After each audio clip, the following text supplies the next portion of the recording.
Hello everyone, welcome back to my channel. I know it's been a really long time, so I figured that we could do a little crochet with me type of short session so that we can catch up on where I've been and what I've been doing and just have somebody to chat with. If you want to pick up your crochet project, you can let me know what you're working on down below. And if you're not working on anything, then maybe you can just get a little snack and listen to me podcast for a little bit. So today I am going to be making a baby blanket for my daughter. Well, I'm working on 2 baby blankets, but because I have 2 daughters, but one of them has requested this like pink peachy coral type color, and so I'm working on it. This is what I have done so far. It's actually working up right now. I'm using size 3 yarn, which I normally do not do, but right now, for reasons I will explain later on in this video, I have limited access to yarns, and this lady that lives close to me was doing a bit of a destashing. So she was selling a lot of her yarns for only $2 a skein, which is a pretty good steal. So yeah, I don't normally work with size 3 yarn, but I am using it for this project because it's what she had a lot of. Like, she had 11 skeins of this color, so it worked out that my toddler has decided pink is her favorite color and approves this color as pink, even though it's a little bit more peachy, and it's showing up even more peachy on camera unless it changes in editing. But this pattern is by Kirsten Holloway Designs, and I'm using it through her website. It's a free pattern, and she does a really good job about explaining everything. She has, like, I think some pictures in here. I've made this blanket before. It is, I will say, the stitches are not complicated at all, and they really work up very beautifully, very like mosaic style, and like I think that's what you call it. Like, I like that it's like, it looks more complicated than what it is. And also what I like about it is it's not like super thick, so it doesn't use up a ton of yarn. And one thing that I find concerning about a lot of like crochet blankets is that they're not very warm. But I think I didn't explain that well. I have fear that they're not going to be warm, especially whenever they have like gaps. So like granny square type blankets, I have a fear that they're not going to be warm. I know that that's not the case. Like, I've had blankets before that were crochet and they were very warm, and one of the leading reasons why I'm working on these right now is that it's getting really chilly where I am, so it's like almost to the point where this is a little bit like a lap blanket for me while I'm crocheting. I typically don't like doing blankets because they take up a lot of time, and I don't know, like, my attention span doesn't do well with projects that take a long time, and this is requiring a lot of willpower, honestly, to finish. But I am getting back my access to my yarn again. Sorry, there's little fuzzies on this one, because I've been crocheting with a blanket, like my personal blanket in my lap, so it's got little fuzzies. But I'm getting back access to my stash of yarn, which, if you've seen my channel before, I don't have like an obscene amount of yarn, but I'm not hurting for it. I know that there's a lot of creators that I've seen that have like mega amounts of yarn, and I wish probably don't wish because I feel like I just get overwhelmed. So yeah, I'm working on a blanket because it's getting cold, so I want my kids to have warm things, and I have a bunch of yarn to destash by using it because I got a good deal, and I bought like I paid her like $110, and some of them were like, she'd only charged me $1 for partial skeins that she was destashing, and some of them were smaller skeins, so she only charged me $1 for those ones too. So like, even if I paid $2 for every single one of them, that's still 55 skeins of yarn. So like, it was not a small amount of yarn, and not all of them, only about half of them were like weight 3 yarns. So a lot of them, like half of them at least, I will be using for amigurumi. But I did try to make some amigurumi out of this yarn, and I mean, it's fine, it's cute. I did this little gnome pattern, which is for free on Instagram. I don't have the name of the creator memorized, but I will put it in my description box below. I also made like another little Dutch-end keychain, which I'll try to put at the end of this video if I remember, but it's over there and I don't want to get it right now. But I probably honestly could have I definitely could have put a keychain on this one, but I specifically didn't want to put a keychain on them because I felt like if I attached the keychain at the top, it would like make his little hat not so pointy, and I felt like if I put the keychain like back here, he would be sitting like this, and that's not super cute, and I didn't want to put it like here. Like, I don't know, I feel like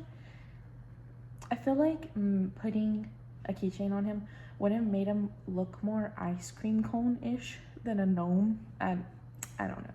I wanted a desk pet, but so he's a very, very teeny tiny little desk pet. So I have that. But I didn't want to size down hooks. I think whenever I made this, I used maybe like a 3mm hook, and my next, like, I also don't have all of my hooks with me right now either, so my next hook size down would have been a 2.5mm, and I have never, like, I mean, I could crochet with that, but like, he would have been even smaller than he already is, you know. So the reason why I was saying that is, like, he doesn't have like huge little holes or anything like that, but you can definitely see some stuffing through there, and that's with using neutral colored yarn anyway, which tends to kind of like help you a little bit with hiding the stuffing in your projects, because it's not a huge contrast as to if I had used like black yarn, like that would have really shown the white stuffing through, or the clear stuffing, whatever you want to categorize polyfill colors as. But I decided that there might be like certain instances where if I decide to make like dolls or something that I'll use size 3 yarn, but other than that, I really don't want to lean towards using this size 3 yarn for that. I really want to lean towards using it for things for my family, because like, this is the first blanket I've ever made my girls. So I'm gonna make them one each. I'm not sure. I have this like cream color that she gave me, like she sold me like 5 or 6 skeins of this. So I'm probably gonna use this as an outline for this blanket, like do like a little frill. Another good thing about this pattern is that she has like different measurements. So, I mean, it's infinitely expandable. I mean, not infinite, like she doesn't have an infinite amount of rows on here, but I think she has it all the way up to like a king size bed. So as my girls grow, I can keep on adding to this blanket. And I feel like another reason why I like this pattern is it's like a circle, and like with amigurumi, you're just constantly expanding that circle to make it. So that's pretty cool. I plan on probably adding on to this blanket like as they grow. So this one that I'm making right now is for my older daughter, and she is exiting her toddler years. So I'm probably gonna make it a decent size. And I'm not gonna like keep track of specific measurements, but I'm just gonna go until it feels right. Like I'll probably at least do her height, if not a little bit more. And she's like 36. I think she's like 38 inches, I think. So don't ask me questions. Like I love my kids infinitely, but I tattooed their ages onto me because I did not want to, like, under pressure, you know, at the doctor's office, they're always like, what's their birthday? And I'm like, I was there, I think. You know, that like joke that's like, I don't know, man, I just work here. That's how I feel. So as I forget my own age, regardless of their heights, you know, it's constantly changing, literally. But so down to the biggest reasons why my page has been very inactive. And I also just want to start out by saying I am really grateful to the people who have stuck around on my page, even though I've been posting, I think maybe like 2 videos in like a year or so, like 2 or 3 videos. So I just want to say thank you to the people who stuck around, and I want to say thank you to all of the people who are incoming. I read every single comment that you guys leave. I may not see it like immediately because for some reason my push notifications and stuff like that are really, really weird. They don't always go through, but I do, like, probably at least at maximum weekly I have been checking my YouTube studio so that I can go through and filter it and see all of the like unresponded, unread comments. So I read every single one of your comments. If I don't immediately like respond to it, it's probably because my attention has like rabbited me off elsewhere as I'm, you know, reading it. Somebody needs a butt wipe, somebody needs their juice refilled. I don't know, man. If it makes you feel better, sometimes I leave text messages like that too, and I'm like, man, mentally I was with you and you are important to me, but something got me distracted and I thought I responded to this and then I didn't. But all of you are very important to me and I appreciate the support. So getting to the next step. So the first thing that happened was I had my second daughter. Her name is Aloy. So I have Phoenix, who is my 3-year-old, almost 4. She'll be turning 4 like a month or so from now, depending on when this uploads. And then I have Aloy, who was born in August of 2023. So in the months leading up to Aloy, I had a lot of complications with my pregnancy.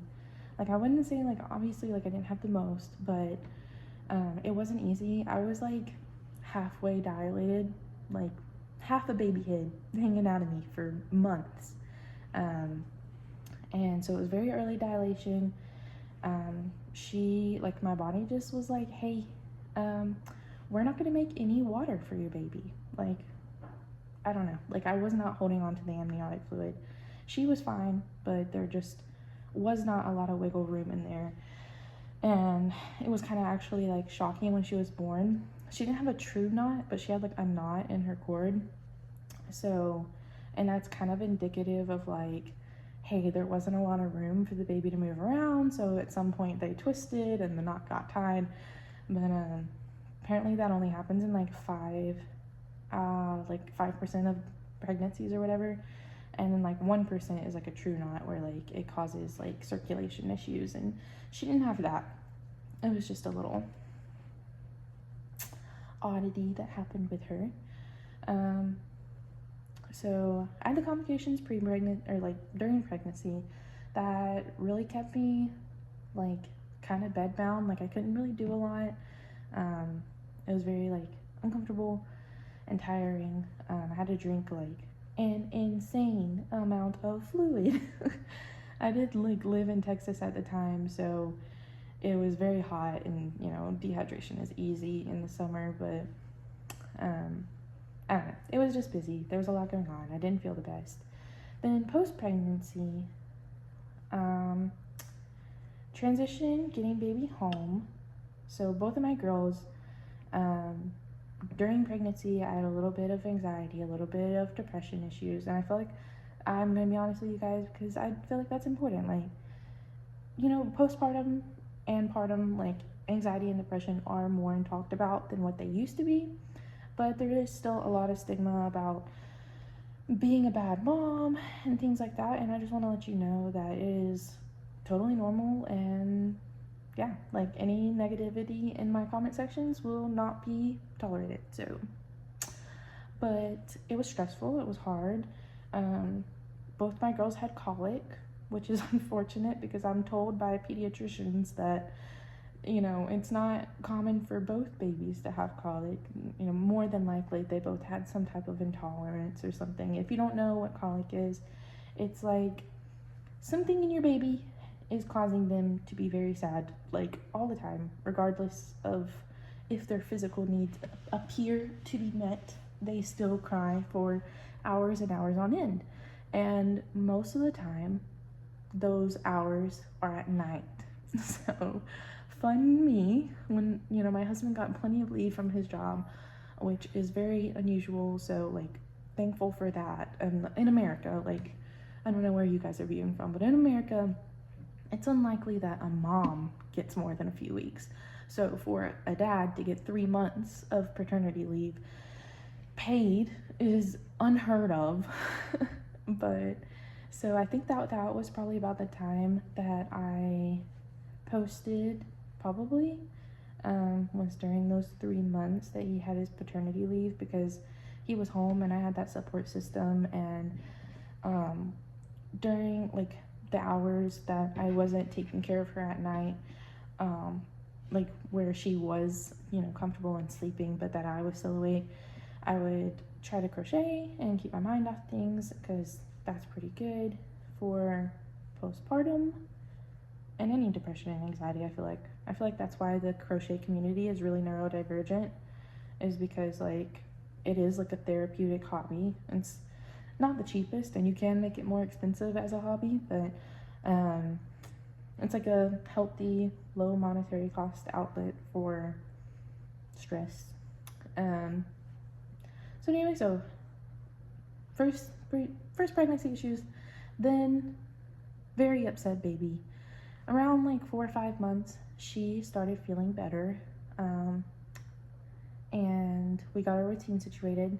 And then my husband found out that his job was moving us countries. So we had all of that stress, and they gave him, first he was going to one area that, like, because he's in the military, I think I can say that, but he was going to one area that we were not going to be allowed to go. Like it was like deemed too dangerous for families to go, or not necessarily dangerous, but like they just didn't have like family resources to take care of families. So we couldn't go there.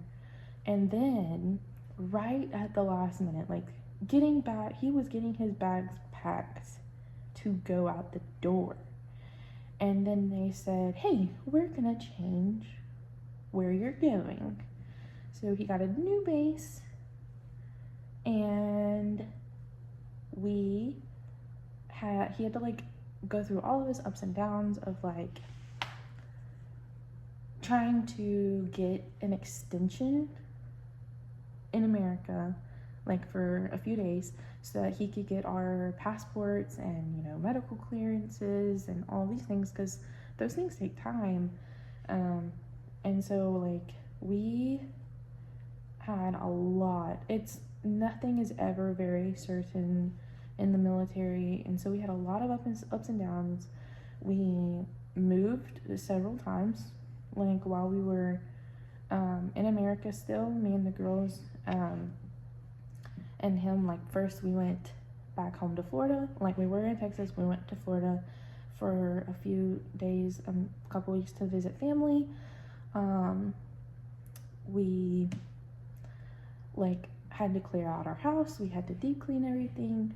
There was a period of time where he was already overseas at this new base where we are now, and I was back home with the girls, so that was kind of insane.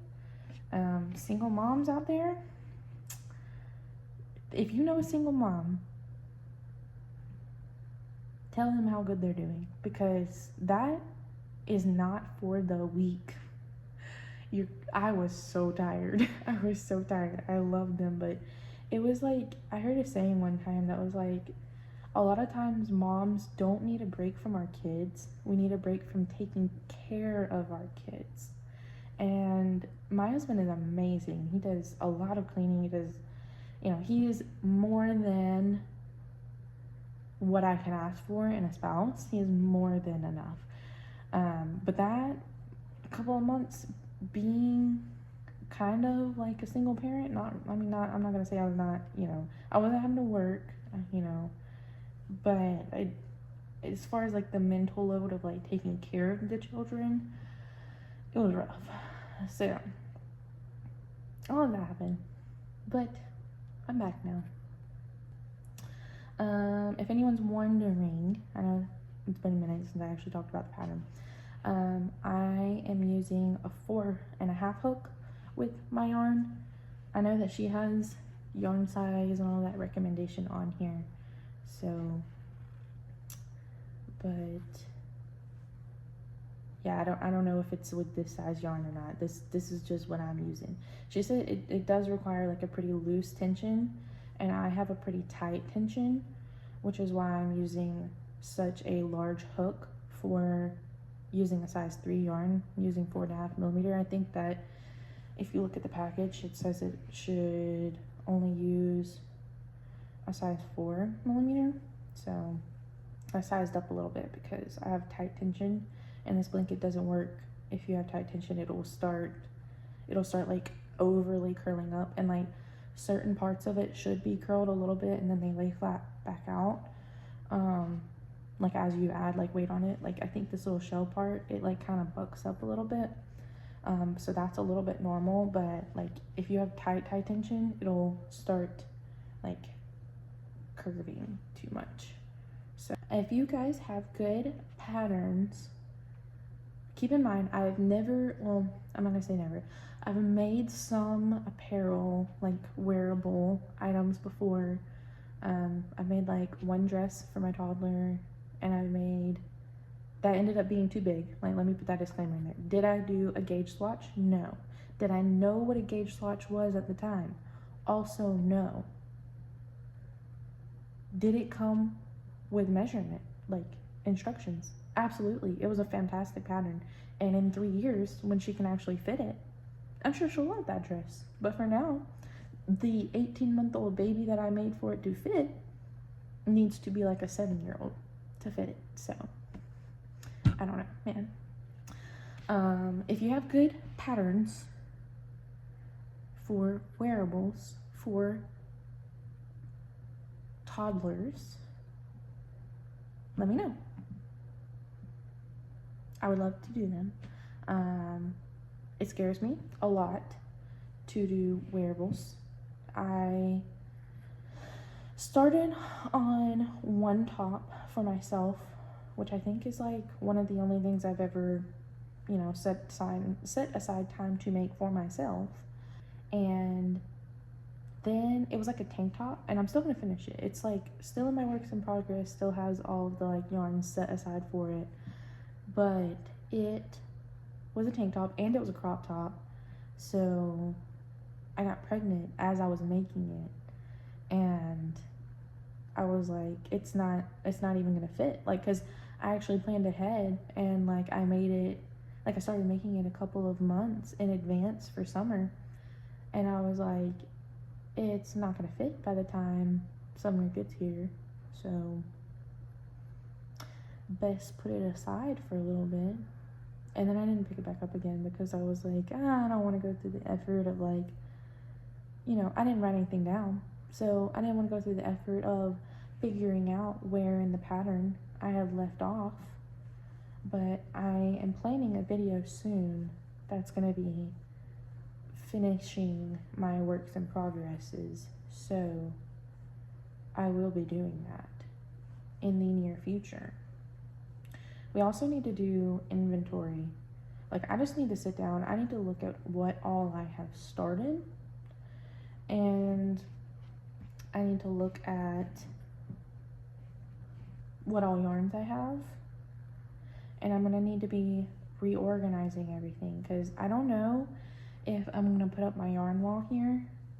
I have some really, like, whenever we got here, the military gave us like a smaller type of like it's an apartment, but like it's only 2 bedrooms, which has been frustrating. Even though it's a smaller house, I actually think I have a lot more storage than my old house because I think the closets themselves, well, I mean, I had a walk-in closet back home, but the girls' closet is a lot bigger. It's probably equal to the size of the ones that they had back home. And there's also a lot of hallway closets, which is very nice. And before anyone comes at me with, oh, that's supposed to be a linen closet, how many sheet sets do you think I own? Like, I got the one that's on the bed, and I got like maybe one extra. So like, I just take it off and wash it, like, and dry it before the day ends. It's fine. I don't need a linen closet. I'm gonna relabel that as a craft closet.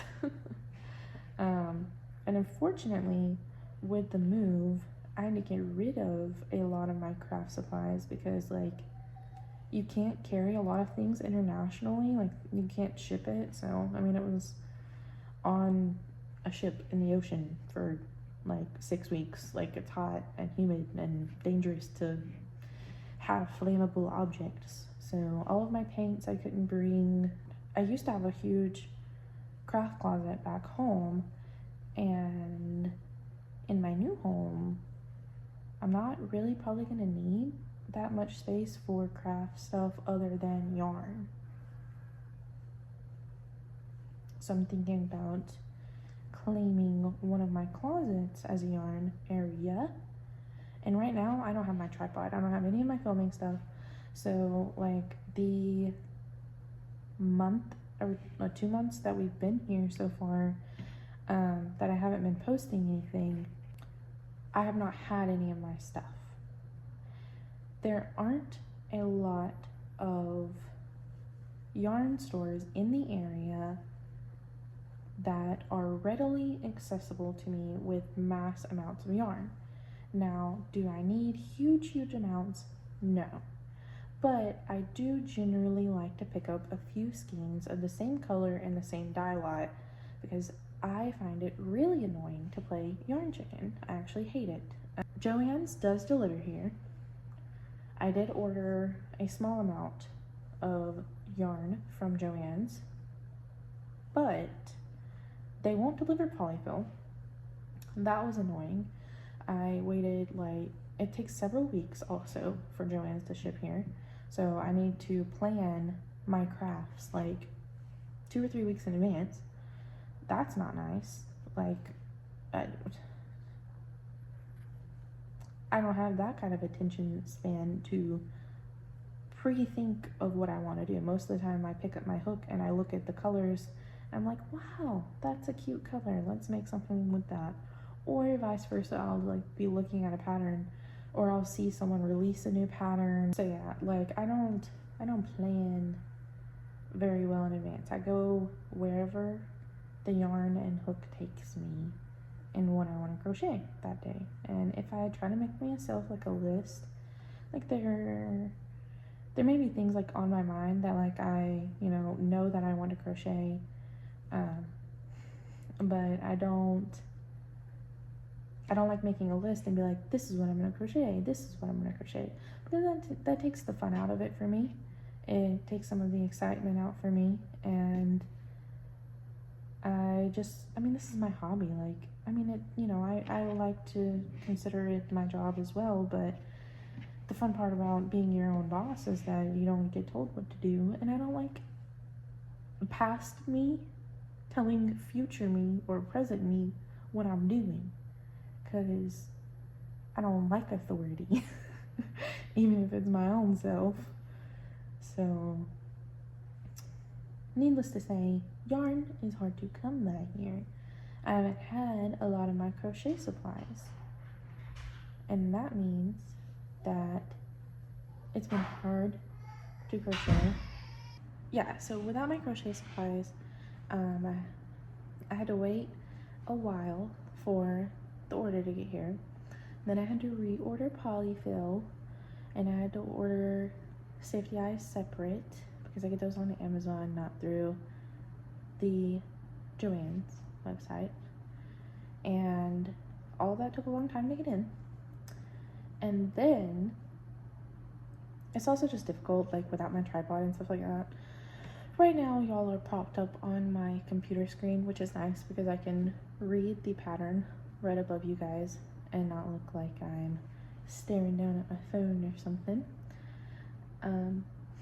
But I have some really good ideas for tutorials cooking up, and I really need my tripod to film them because it has like an extendable arm that like holds the phone sideways, so it gives me that like overview of the project that I'm working on, and it's really hard to get that angle with, you know, any type of non-tripod situation.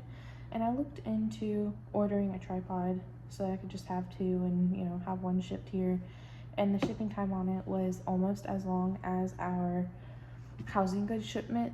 And I was like, at this point, you know, there's no point in me spending like $50 to get another tripod whenever I have a perfectly good one and only get it like a few days in advance of when I get my other one. Anyway, that's almost everything that I wanted to update you guys on and talk to you about. I'm sure I've forgotten a few things that I can touch over in another crochet and chat with me. If you guys enjoyed this one, sorry about all of my rambling and excuses for not posting. But yeah, this has been a very long video, so if you're still here, tell me, what could you tell me?